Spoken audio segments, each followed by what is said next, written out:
American vice president J D. Vance നടത്തിയ ഒരു പ്രഖ്യാപനം ഇപ്പോൾ സോഷ്യൽ മീഡിയയിൽ വൈറലാവുകയാണ്. ഫെബ്രുവരി 20-നാണ് സംഭവം.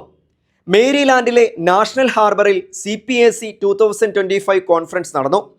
CPAC വേദിയിലെ അഭിമുഖത്തിനിടയിലാണ് അദ്ദേഹം ഇക്കാര്യം പറഞ്ഞത്. ദൈവത്തിൻ്റെ കൃപയിലാണ് തങ്ങൾ വിശ്വസിക്കുന്നതെന്നും ദൈവഹിതം നിറവേറ്റുവാൻ ആഗ്രഹിക്കുന്നുവെന്നുമാണ് ജെ.ഡി. വാൻസ് പറഞ്ഞത്. ലോകത്തിൻ്റെ മുൻപിൽ ഇത് വലിയൊരു സാക്ഷ്യമായി മാറുകയാണ്. ദൈവത്തിൻ്റെ കൃപയിൽ തങ്ങൾ വിശ്വസിക്കുന്നു, അവിടുത്തെ ഇഷ്ടം നിറവേറ്റുവാൻ തങ്ങൾ പരമാവധി ശ്രമിക്കുന്നുവെന്ന് പറഞ്ഞ വാൻസിൻ്റെ വാക്കുകൾ അവിടെ അവസാനിച്ചില്ല. അദ്ദേഹം തുടർന്നു, ധാർമ്മിക തത്വങ്ങളുടെ ഒരു കൂട്ടം മാത്രമല്ല ക്രൈസ്തവ വിശ്വാസത്തിൻ്റെ അടിസ്ഥാനം, മറിച്ച് വിശ്വാസമാണ്. The Son of God became man, he died, and then he raised himself from the dead. That is the fundamental tenet of the Christian faith. ദൈവപുത്രൻ മനുഷ്യനായി തീർന്നു, അവൻ മരിച്ചവരിൽ നിന്ന് ഉയർത്തെഴുന്നേറ്റു എന്നതാണ് ക്രൈസ്തവ വിശ്വാസത്തിൻ്റെ അടിസ്ഥാനം.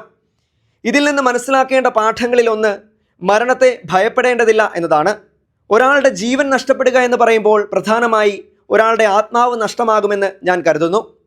ഗർഭധാരണ കേന്ദ്രങ്ങളെ പിന്തുണച്ചും കുടുംബങ്ങളെ വളർത്തിയെടുക്കുവാൻ ആളുകൾക്ക് താങ്ങാനാവുന്ന ചെലവുകൾ കുറയ്ക്കുന്നതിനുള്ള നയങ്ങൾ നടപ്പിലാക്കിയും ഭ്രൂണഹത്യയെക്കുറിച്ചുള്ള ധാരണകൾ മാറ്റിയും ജീവൻ തിരഞ്ഞെടുക്കാൻ ആളുകളെ പ്രോത്സാഹിപ്പിച്ചും ജീവന്റെ സംസ്കാരം മുന്നോട്ട് കൊണ്ടുപോകാമെന്ന് വാൻസ് അഭിമുഖത്തിൽ പറയുന്നു.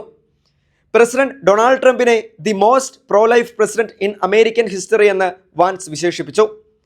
അടിയുറച്ച കത്തോലിക്ക വിശ്വാസിയായ വാൻസ് ഭ്രൂണഹത്യയെ അതിശക്തമായി എതിർക്കുന്ന നേതാവ് കൂടിയാണ്.